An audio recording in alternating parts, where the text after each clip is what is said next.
Say you're at the beach and you get sand in your eyes. How do you know the sand is there?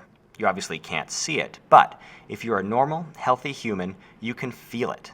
That sensation of extreme discomfort, also known as pain.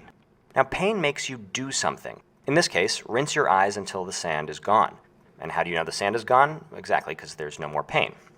There are people who don't feel pain. Now, that might sound cool, but it's not.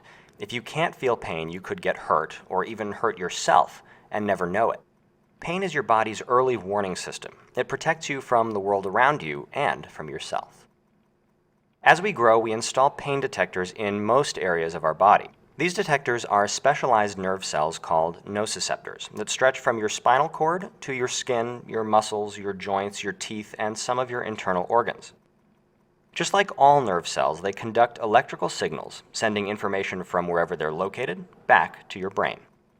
But unlike other nerve cells, nociceptors only fire if something happens that could cause or is causing damage. So, gently touch the tip of a needle. You'll feel the metal, and those are your regular nerve cells, but you won't feel any pain. Now, the harder you push against the needle, the closer you get to the nociceptor threshold. Push hard enough, and you'll cross that threshold and the nociceptors fire, telling your body to stop doing whatever you're doing. But the pain threshold isn't set in stone. Certain chemicals can tune nociceptors, lowering their threshold for pain. Now, when cells are damaged, they and other nearby cells start producing these tuning chemicals like crazy, lowering the nociceptor's threshold to the point where just touch can cause pain. And this is where over-the-counter painkillers come in. Aspirin and ibuprofen block production of one class of these tuning chemicals, called prostaglandins. Let's take a look at how they do that. When cells are damaged, they release a chemical called arachidonic acid.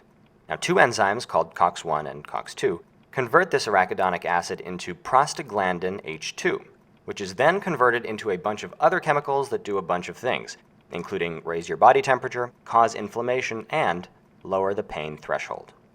Now, all enzymes have an active site. That's the place in the enzyme where the reaction happens. The active sites of COX-1 and COX-2 fit arachidonic acid very cozily. As you can see, there's no room to spare. Now, it's in this active site that aspirin and ibuprofen do their work.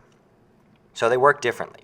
Aspirin acts like a spine from a porcupine. It enters the active site and then breaks off, leaving half of itself in there, totally blocking that channel and making it impossible for the arachidonic acid to fit.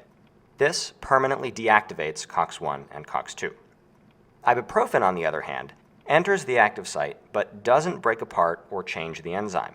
COX-1 and COX-2 are free to spit it out again, but for the time that ibuprofen is in there, the enzyme can't bind arachidonic acid and can't do its normal chemistry. But how do aspirin and ibuprofen know where the pain is? Well, they don't. Once the drugs are in your bloodstream, they are carried throughout your body, and they go to painful areas just the same as normal ones.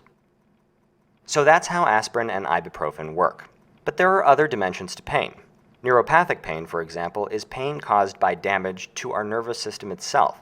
There doesn't need to be any sort of outside stimulus. And scientists are discovering that the brain controls how we respond to pain signals. For example, how much pain you feel can depend on whether you're paying attention to the pain or even your mood.